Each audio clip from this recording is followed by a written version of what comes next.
Hello, everybody, and welcome back to OTT Executive Podcast, where we interview leaders of the industry and get to know a little bit about them and a little bit from them as well. Today, we're joined by Allison Yazdian, who's the CEO of Uscreen. Welcome, Allison. Hello, Brian. Thanks for having me. I'm excited to be here. This is great. I'm glad we could get this scheduled. And so folks are familiar with our format. We like to start with obviously an introduction on yourself and get to know a little bit about your career background, find out kind of how you got to where you are today before we get into the current day. So Allison, who are you? What do you do? And let's jump into your career background.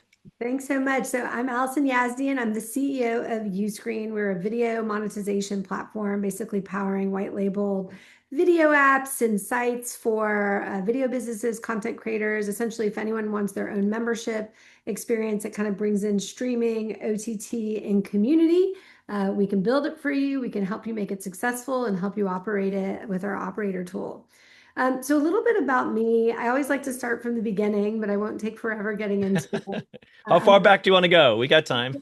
let's start with my great grandparent. No, um, no. I mean, I think a lot of how anyone is raised really sort of defines and influences sort of what they end up doing. And so I'm the daughter of entrepreneurs. So at a very young age, I sort of had this front row seat to all that is involved in being a successful entrepreneur. And my parents were merchants. They owned shops at a mall, and they were taking me along with them to the store. And rather than sort of being bored sitting there, and they could use the extra set of hands, I was sort of working with them in the business. And so they had a lot of different types of businesses. They had consumer electronics stores, they had sunglasses, kiosks, jewelry stores. My favorite was a toy store. But I really got to learn firsthand how to run a business. I would talk to customers, especially at the toy store. They would want to hear my opinion as a kid. I would run the cash register. I would just sort of keep an eye on the shop. And I saw how hard they worked. I saw all of the upside of if we had a great holiday season and how exciting that was for our family. And we'd leave the mall at 9 p.m. exhausted, but feeling really Mhm. fulfilled. I also saw the downside if the economy was Mhm. down or foot traffic was low and how that impacted our business. And so a lot of my career has really been defined by I want to help entrepreneurs and small business owners essentially be able to like run successful businesses because I see the opportunity. I also think that the way the world is headed with a lot of technological advancements, namely AI, I think more Mhm. people are going to become entrepreneurs. And so when you think about my career background, I mean, I've worked in actually a lot of different industries. So okay, I got to pause you there for 1 second, Allison. So my parents had an import shop, and Okay. I worked in it in Okay. in middle school, going way back when. It was an Irish import shop, and they brought in like sweaters and slates and whatever, and they always lost money. And this is before I got into business. I remember thinking like, okay, you did that trip over there, you bought a bunch of stuff, and you're charging, you don't have enough margin here to cover your bills, And I just remember thinking like a business person, like, but really for the wrong reasons, I think. So, No, I mean, I think that's what's so hard about it is like, any small business owner, any entrepreneur you meet, they have this like dream, they have this vision of yeah. what it could look like if they're successful. And oftentimes they're alone in building it, right? Mm. They don't have necessarily the expertise, they don't have the network, they don't have the resources to hire a team for it to be successful. And so I've basically gone into different companies, a lot of them earlier stage startups, and basically helped sort of build out like their go-to-market and basically their offering for different types of entrepreneurs and small businesses to actually help their dreams and their visions come to life. Because when you talk to an entrepreneur, I mean, they will get you so hooked and excited about the dream and the vision.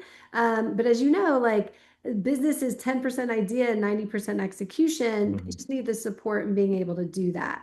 And so I, have done this at a multitude of different types of businesses. I was at an early stage startup that helped dentists, think about them. They're running their practices. These were small business owners, helping them generate new business and manage their businesses.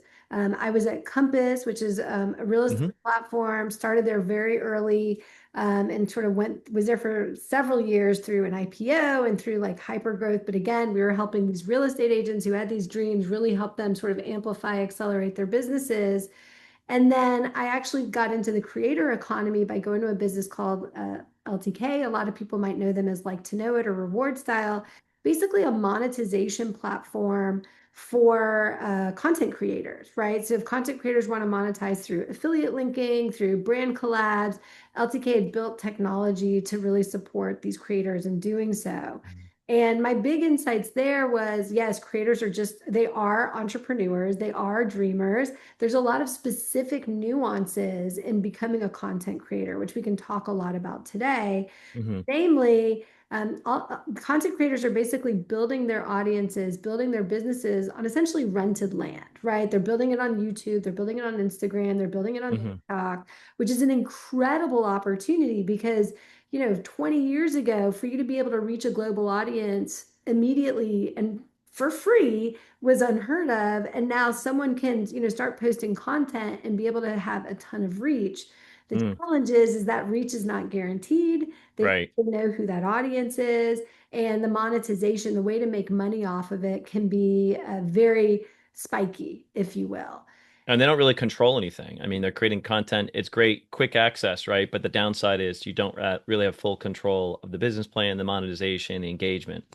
That's exactly right. Hmm. And so, I became really passionate about this as an opportunity, especially as you see more and more people becoming content creators. And, Hmm. content creator is a really broad blanket term, right? It's not just sort of like that a person who's posting a lot of entertainment content on YouTube, but there's a lot of people who are launching businesses through YouTube and Instagram and TikTok.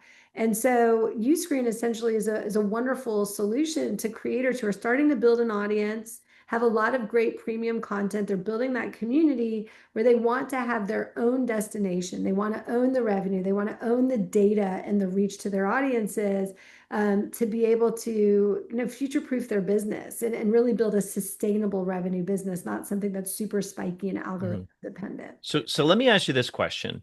How do you define the creator economy? Is it just the sum total of content creators? Like what is it? What when you say creator economy, that term's thrown around by a lot of different people. What do you mean by it? Yeah, I mean, I think it's a great question, and it's growing exponentially. And I think there's a couple of reasons. So creator economy has like a few different like sort of parties involved, if you will. So first, there's like the actual like social media platforms, Hmm. who are basically trying to get as many people to post content as possible. And then those people are the content creators. It could be someone passive who posts here and there, and it could be people who have identified what their content category is, their niche, and they're posting that content. Hmm. A major player in this, because if you ever get into media, there's always that major player, which is the advertisers and the brands, Right. right? And so they're the ones who are paying for the ads, they're the ones doing the brand deals, they're the ones who are sort of kind of funding and fueling the growth of it. And you're seeing a lot of these brands really Hmm. start to step up, not only them posting their own organic content on the social platforms, but also bringing a ton of ad dollars, a bunch of sponsorship and collaboration dollars Hmm. to the content creators who they believe are, um, kind of own the audience that they want to get in touch with. So is there an inherent chicken and the egg problem here with the creator economy? Like, we all often hear about rags to riches, like viral content suddenly you have this massive audience, but we also hear like, hey, we want to syndicate your show, but we're only doing it really because you're bringing a million viewers or 10 million viewers with you. And so you're kind of de-risking that. Is it still possible to create audience, from scratch the way you used to, or something fundamentally changed? It is still possible to build audience from scratch. And I think Okay. that's what's wonderful about these platforms is like it is a little bit of, I mean, or so we would hope and see, it is a little bit democratized in the sense of, look, if you're creating content that the audience wants the algorithm will serve that audience, and you're able to still build a lot of audience in being able to do that. And so Hmm. I think that's why more and more people are going into content creatorship. You're seeing creators who 2 years ago were like, I just got started, and then they're having these breakthroughs of generating a ton of followers. And again, we can even talk about like followers is not the metric. It is a metric that you have to pay close attention to, but it's not Hmm. the only one. And I think we've sort of like I think like 4 or 5 years ago, let's say, I think there were a lot of like, especially larger brands who were sort of looking at, what is the creator economy? Is this just a fad? I think now we're at a point where like it's in mass adoption. Yeah. Every single brand has a content creator, like social media strategy. They know that collabs, they know that Hmm. sponsorship on YouTube and Instagram and TikTok is the way to go. I think like to your point around, Netflix maybe going to a creator and saying, we want to put your content here. I think it's mutually beneficial because I think Hmm. for those creators, it actually gives them exposure to a broader audience. And I think for Netflix, it helps bring in subscribers. So it is a win Hmm. for everyone. And is it true that the vast majority, when we're talking about creator economy, is unscripted content? Or are we seeing a transition where you get more, production values are better, right? And you're getting your content acquisition strategy needs to really kind of look at these content creators in a different way. I think it's anything and everything that you Okay. can imagine. Like there's, Dar Man, for example, is scripted content. He just started with YouTube, right? And he basically showed how much faster he can get content out that's super engaging for audiences. He's one of the biggest YouTube content creators out there. I mean, he has a massive studio out here in LA, and I believe Hmm. in Burbank. And so I think that's what's so incredible about it is that there's so many people who identify like a content niche or what appears to be a niche or a category, and they're building that content, and then the audience comes. Do the advertisers follow too, or is that like a separate monetization sort of lane, so to speak? I mean, on YouTube, I mean, YouTube has AdSense, so yes, like it's very easy for an advertiser to be able to plug in. There's Hmm. also a lot of different ways beyond like the actual advertising for these brands to be able to connect directly with these creators to basically create like sponsorship collaboration opportunities. Okay, cool. So enter Uscreen, And right? What do yeah. you do and how is it different and how is it sort of enabling the creator economy in a different way? Like how did you build a better mousetrap and what does it do exactly? Yeah, great question. I mean, for us, there's basically a lot of these of our customers, and we have thousands of customers ranging across a lot of verticals.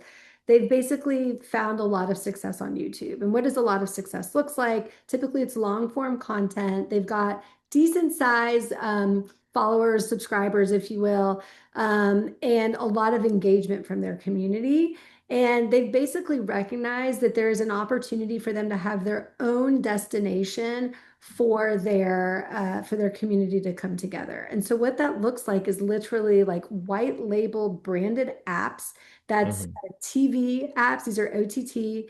That's mobile apps where basically they can engage with their followers, their subscribers on YouTube, get them to sort of download the apps or even go to their website and engage with the video catalog that's additional premium content. And every Hmm. content creator that works with us has a different strategy of what their content looks like. So, for example, we have some creators who cater to kids, like Art Hub for Kids is a great example. Their appeal to parents is like you can come and watch ad-free content. They're not going to be on YouTube. It's completely separate. You can download the content for offline viewing, etc., through the app. But essentially, these creators recognize that they want to be able to have a direct relationship with this audience. They want to have an even more robust video catalog experience. A lot of them will turn on our community feature where they can start to really engage with the audience and the audience can engage with themselves. And in turn, the creator basically can start to build up sort of a Hmm. recurring revenue business. Now, not all of our creators they don't make all of their money through subscription, but the lion's share of them do. But there's also like pay-per-view, there's live stream, rentals, you name it. But it's a way Hmm. for them to be able to monetize this data and be able to directly reach their audience. Hmm. It's been, we've been around for 12 years. Our creators, Oh, you've seen a lot of change in that time frame, that's for a sure. lot of things. I mean, before this was even a thing, and that's really a testament to our founder, PJ Tai, that we paid out $1 billion, over $1 billion to creators, right? So this is Awesome. like a real way for creators to make money and sort of future-proof their businesses. So let's talk about community a little bit. You opened that door when you were talking about how you engage with your audience, and that's kind of how I look at it. I'd love to get your perspective. When you think of creator economy, it's also a different mode of interacting with your audience. It's not just kind of point to multi-point. You're pushing content out. People are passively viewing. You want your audience to feel like they have a seat at the table in some way, right? And they can engage with you. Maybe they contributing content. Maybe they can talk to other viewers. Maybe they can, interact with your talent, whatever it might be. They can look behind the curtain to a certain degree, in a curated way, of course, and feel like they belong, that they're part of something bigger. Is that talk to that a little bit? How important is that? I mean, I think that's everything. I Mm, mean, our mission really here at Uscreen is to help these creators, these entrepreneurs scale their impact, and they're scaling it through video and connection. And I mean, mm, there's all these studies that have been done about the loneliness epidemic and how hard it is. I think the more mm, and more time people are spending on screens, for better or for worse, but they're not out in the world, they're really craving like that high quality community experience. And so for us, we know that these creators, they have like-minded followers, right? Like mm, people who like their content are typically similar. And so what we're seeing happen is when they turn on the community, a lot of these community members really start to engage with each other. They're meeting up in real life. They're cheering each other on. They're sharing tips, resources, best practices with each other. And it really sort of takes the whole engagement experience to the next level. mm, So a lot of times what our customers find is like they're building this phenomenal content, and it could be entertaining, it could be educational, and of course the community's coming in, they're watching that content, they're commenting on the videos, maybe they're participating in the live streams. But if the community really starts to take hold, that's what kind of drives the retention, because people mm, really feel like they're building that connection with other folks in a mm. digital. It's funny that you say because a lot of people talk about how important it is to have authenticity or whatever, but you just kind of explained why that's important. And I don't know if this is a term or whatever, but it's all about relatability. You're authentic because you want your audience to be like, yeah, I'm part of that. I relate to you. I understand you and you understand me. I remember looking at the bucket list family, their cute family that travel around the world and they end up getting picked up, and that's a great success story where they built an audience. And I remember the dad at one point asking his daughter, like, what are your goals for next year? And she said something like, I someone suggested this in the comments, how sweet it was. She said, I just want to have a best friend. And it was hard to do that traveling around. And so I think he built a whole episode around that concept and finally, going enrolling to a school or whatever. So, I think, that's an overused term, I think, to a certain degree, authenticity, but it means something in the creator economy, right? Absolutely. This is how I think so many of these creators have become so successful, especially the ones who are sort of like the face of the content. Hmm. They are their true, real selves. And they're engaging and they build this trust with their audience that people just become super invested Hmm. who they are and their outcomes. And I think this is part of it is they want to support these creators. They want the behind the scenes. They want the live streams. I mean, we even have creators who will do private Zooms. Like they'll do like small group Zooms with their members as part of a subscription tier because they know that it's a way for them to engage and really sort of inspire their audiences and bring them Hmm. together. And I think that, Yeah, it's almost like a book signing or your talents going out there and engaging with fans. Yeah. well, and Yeah. what I was going to say is like, look, like we could probably do several podcast episodes about what's happening with AI and AI content creation, but I think like this ultimately is going to be Yep. the differentiator, right? Like is the authenticity of who these people are and the way that they are engaging digitally with their communities and their audiences. So let's do this. I got you a captive audience here, Alice. I want to pick your brain a little bit. Let's do a little case study. So, I'm the president of the OTT Executive Community, 50,000 plus, senior people in the media and entertainment industry, globally. I got a MailChimp, I've got this podcast, we got a LinkedIn group with, I don't know, 35,000 people in or whatever.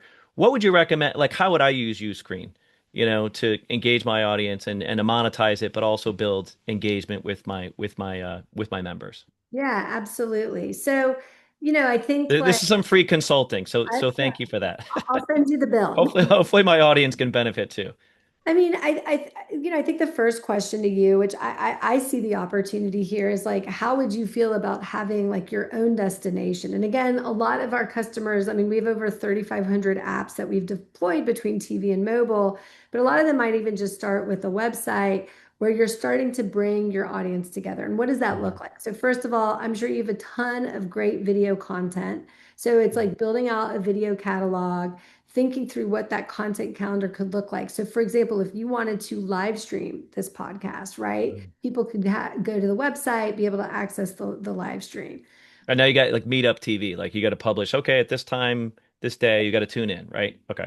Exactly. And so there's a lot of features that we have that sort of like can help people through, and you can So you can organize. do that. Check that box. Yeah, Okay. you can organize your content in ways. I think behind the scenes, we will, like a lot of our customers will use MailChimp, but a lot of them are actually we just launched our own CRM and marketing and automation tool. So let's Ah. say like you actually want to have like a premium subscription level where your customers for access to a certain set of tools, and we would kind of coach you on what that looks like, the group Zooms, whatever it might be, certain So videos. they get the freemium part, the part, like what do you get behind the paywall? Like there's got to be some special things they get access to. Okay. Exactly. And like Mhm. we not only have coaches and consultants that can help you with that, but this is actually where like we are, because we have so much data, we can actually have AI like start to make those recommendations of how to like price based on the industry you're in and structure. But Hmm. essentially, like you could use our marketing, email, and automation tools to not only start collecting these email addresses, but you'll be able to segment your audience and send them automated sequences, for example, based on their engagement. So if someone signs up for a trial, they'll go through the trial sequence. If someone signs up for the first time, there's an onboarding sequence they can get. If someone says, I want to not be a member anymore, there's retention sequences, and then Hmm. everything in between to drive engagement. For example, like we've actually just built out our own sort of AI-based video recommendation tool. So if you think about people who have thousands of video in their catalog. I mean, it's like the Netflix problem. You sit down, you're Yeah. like, what am I going to watch? Now, tailored to every single viewer based on their viewer history, based on everything we know about them, we'll be able to deliver the right video to drive up engagement. And so basically, Mm. you'll be able to launch apps. You'll be able to launch the site. You'll have a video catalog. You can then have a community where people can start to engage each other. And then behind the scenes, we have a pretty sophisticated sort of all-in-one operator tool where you can set your tiers, you can turn on live streams, you can be able to run like the marketing and CRM and automations. You can have access to analytics to understand Hmm. who's watching what. And the list really goes on from there so that you can basically manage your own kind of like Netflix-like experience Hmm. plus this community, which is sort of like a Facebook and a Discord. So Hmm. back to you, like how would you do this? I think there's an opportunity for you to sort of launch the site with the catalog. And Uh, that would be a Uscreen site, or it would be white labeled. It wouldn't be part of the Uscreen umbrella. Like people wouldn't know. They would just be like it's a website. It's it would powered be by Uscreen in the background. That's right. And Gotcha. frankly, like this is it's interesting because we have so many customers. People may have one of our apps on their phones or on their TVs and they don't even realize it because Uh-huh. the majority of our customers are white label. Now, we do have like an entry level stat. If someone doesn't have a domain yet, they can So you use throw them in there, your content aggregator, people can get discovered that way. Okay. That's right. Well, not even discovered. They can just have their own private site. But if you own like a specific domain, it would sort of feed into that. So we're really the ones behind the scenes powering it. Hmm. They go to the site, you can have the freemium model, they can start watching content. You basically like, and you could have like as I mentioned before, like a sort of like a TV on demand, like a one-time watch, a rental. If they have an app downloaded, they can download for offline view, sort of like all the bells and whistles you would expect, plus Hmm. engaging with community. And then again, you would use our operator tool to basically be able to operate the entire site the people like the we call it the people tab, but basically our CRM Hmm. to basically maximize your revenue. Because at the end of the day, like our goal is to help these folks build out and create sustainable revenue. And so we're Hmm. basically sort of giving them all the tools that they need to be able to do that. Even if you're talking about it on YouTube, we can help build like sort of landing pages and sort of Well, funnel. I was going to ask you about that because I think I mean, the analytics and the engagement and all the capabilities you just talked about with the white label platform, I think is very attractive. Now, some people would say, well, I already get some of that with YouTube and I have a Substack and I can monetize behind the paywall there. What do you get in addition to what you might get from those platforms? Yeah. So again, I mean, I think YouTube can be very like highly like algorithm dependent. You don't have insight into who that audience is. And again, like we love YouTube. Like YouTube is a critical part of So the that's not the enemy. That's a feeder. That's part of your community, right? Okay. Substack, similarly, it's on another platform. So maybe like, you can feed in your email addresses, but again, it's not video first. I mean, we really Hmm. are video first. True. It's like this Netflix-like experience. Yep. It's your data. Like you can literally export it at any time. It's not algorithm dependent. So it's Hmm. really up to you. It's your content only that these consumers are basically downloading to see. I Hmm. also think like a lot of our creators are putting content on there that they wouldn't put on YouTube or even a Substack because it's maybe something that the algorithm wouldn't love. Maybe it's not safe for work. Like we have a parkour brand called Store Plus. They have over 10 million YouTube subscribers. Some of that content YouTube, doesn't think is very ad friendly, but their fans love it because it's sort of like daring moves that they're doing with parkour. And so that is actually something that like their fans are like, yes, like I would subscribe for this because I want to watch this content. I want it to be sort of a lean back experience on the big screen or Hmm. just a way for me to be able to gauge on my phone. So that's interesting because now you're kind of going from the creator economy to what I would traditionally call an OTT or sort of fast channel, right? Are you a hybrid kind of blend of those two? And yeah, so answer that question. I mean, I think like we have a lot of customers who look at us as sort of like powering their OTT Netflix like experience where they have a ton of great content and they just need again someone to power the technology and help them be able to operate like those content catalogs, et cetera. Mhm. Fast channels again are more aggregators. We, by design do not dabble with ads. So this is all like subscription. Um, Okay. and monetization through like a paywall Yep. because we feel like there's an abundance of opportunity for creators to be able to monetize in those ways. This Hmm. is when they want to have their own destination, their own opportunity, and to be able to monetize through sort of subscription and other sort of one-time purchases. And it sounds like the sweet spot might be more like higher engagement, those communities where people are committed to it. They're not like passively, scrolling through fast channels, for instance. They identify with something. So one of my gigs is the CEO for the Flippin' TV, which is a media arm of the Freestyle Trampoline Association. We can talk about that at Okay. some point too. But and that's part of what I'm trying to figure out is like what's the right where to build audience. We already have 35 million kids with trampolines in their backyards and 30 40 events around the world and everything. What's the right strategy to engage that audience? Is it OTT and fast plus like a Uscreen, or is it one or the other? I mean, I think you want to have that embedded audience. So like my advice on that is like if you aren't already like putting the content onto YouTube, for example, to see what sort of engagement you're getting, I would definitely start there. I mean, I think Okay. our most successful customers are coming to us with a content library and an audience. Hmm. We're saying to them, okay, let us help you own that audience and bring them together And monetize it. and monetize like this Okay. incredible content library you have. And it could be independent filmmakers. It could be, we have a lot of fitness creators. It could be, there's just a lot of niche content creators. And it's not just like solo creators, like these are video businesses where they have Yeah. phenomenal content. They just don't want to have to hire a bunch of engineers and IT people and product managers to basically be able to launch this. They really look to us as like their shortcut. Like if someone comes to us and Hmm. signs up, we can get them launched with apps within 60 to 90 days. Awesome. And So these, you're sort of like an in-house IT department, right? Or development. you've got the engagement, and most importantly, well, not most importantly, but very importantly, you have the metrics, right, which you may not get through YouTube or other platforms. Let's talk about, we just touched on a little bit monetization. So, obviously, the subscription's probably the biggest part of it, but how about, can you do, sponsorship? Can you do merchandise? Like, talk to those other ways, to ticket sales, for instance. Yeah, absolutely. It's a great question because we want these to be just a destination to bring Yeah. the audiences together. So, yes, like on the sites and on the mobile apps, you can actually, if you have like a Shopify store, or if you have a live event, like a live ticketing event, you can actually like embed that into the app. That's something we actually launched late last year, and we have customers who are saying it's now they're attributing 15 to 20% of their sales through the mobile apps that we're building for them. So Cool.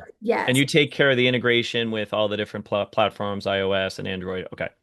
yes, we take care of App Store approvals. We sort of know how to like run the gauntlet on that. Yeah.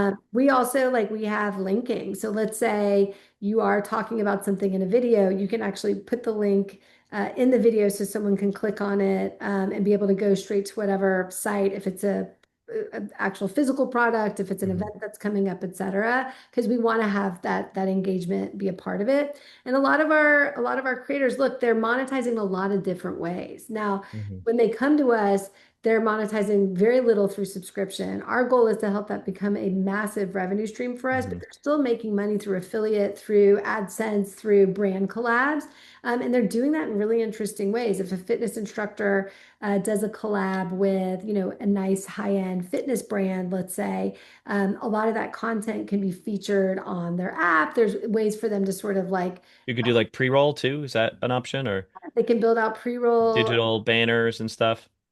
Digital banners is on the roadmap for later, but Okay. yeah, there's ways for them to create like wrappers and whatnot so that it's very, very clear like within the subscription experience. And I think brands like that as well because they know Yeah. there's a highly engaged target audience there who, if I mean, if they're paying for subscriptions, Yeah. that means that these creators have a ton of influence.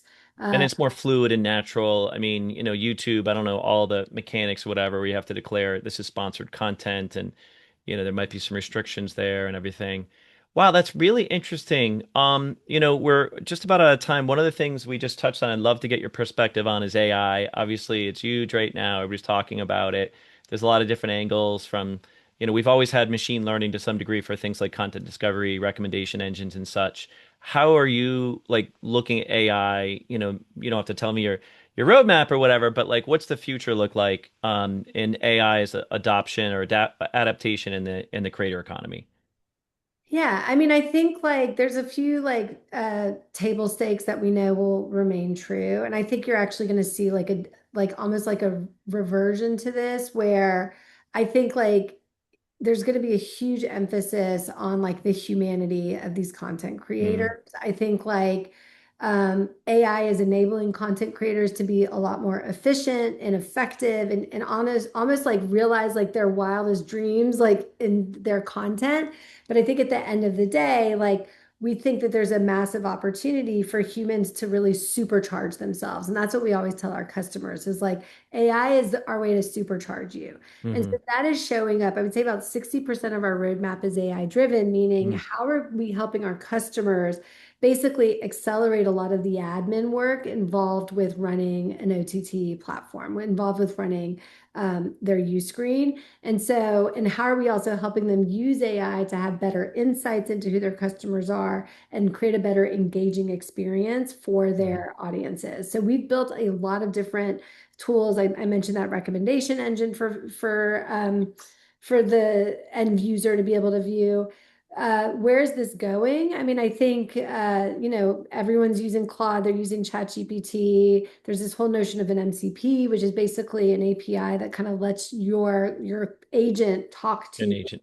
Uscreen or any Hmm. site. We've deployed V1 of that. And so we're basically like we sort of see where the puck is going. For us, Hmm. it's how do we help, especially a lot of our customers, they don't have massive teams, right? And so Hmm. they're cobbling together, they're doing a lot of this work. We're like, how can we actually help their agents? just be able to kind of like get the work done a lot faster so that they can do what they do best, which is being authentic, building trust, building relationships with their audience. Yeah. Very cool. Well, I might just have to dip my toe in the pool here and try. Do you have a like a free subscription or a trial period or anything like that? We do. We have a free trial. We also have like a starter package, so you can go in and for very low cost per month dabble. We have a ton, like we have our own membership app, so there's a ton of videos you can watch. We have a coaching team. Um, so I think there's a lot we can do to help our customers really take off. Okay. Um, we're here to help in any way possible. We're just Uscreen.tv, that's Uscreen with the U. But really like, and I think that's the other thing that's amazing about this company is we have a product that works, and I've never worked with a company that is so customer obsessed. Every single person on the team is just, we're here for it with our customers. We're sitting side by side with you to really help you make your membership dreams come true and as successful as possible. Very cool. Well, congrats on all your success. One of the things we'd like to do in this podcast, Allison, is kind of personalize some of the leaders in the industry. Is there a hobby or, interest you can share with our audience? Yeah, I think in the last few years I've discovered and really become like a hardcore like fan of Pilates on the reformer. And so I had done it almost like a decade ago, and then life and work and family sort of took over, and I finally sort of said to myself, I got to get back into this. Yeah. It has absolutely, not to sound cliche, changed my life Oh, wow. in the way that not only do I feel stronger physically, but there's just something about that hour that sort of like cleanses and calms Hmm. my mind down, that it's become like a great form of therapy for me as well. That's great. I think just having that, just the physical exertion and getting outside of work to, kind of, clear your mind of all the clutter from the business day. I think that's so important to have that. Absolutely. And what's really special about it too, like a lot of our customers are Pilates instructors. I was going to ask you about that. There's got to be Pilates. What would you call them? Channels? Do you call it? What do you call the use group the use screen kind of apps? Apps, Okay, stores. sure. Okay. But yes, we have a Like, ton of Pilates. A lot of our features really cater well to like fitness. I mean, we have calendars, we have badges, we have streaks. There's a lot that we do to help our fitness and education and wellness instructors really be able to engage their audiences. And those audiences also love the community piece because again, some of our most successful fitness instructors, it's very niche who their audience is. hmm Prenatal Pilates, or it's women in their 40s going hmm through perimenopause, fitness, whatever it might be. So again, these communities, they want like a safe space to be able to interact, not in sort of like the public forum. And so the apps really cater to those audiences to be able to engage with each other. And it's interesting too because I know on like the CTV space, you can only have so many, I don't know, like Cowboy Western or, certain apps geared towards different genres or whatever, where on Uscreen you can have unlimited, right? It's just what audience are you going to bring to the table? That's exactly right. And Hmm. again, like we have customers who have smaller YouTube followings, but their audiences are so engaged.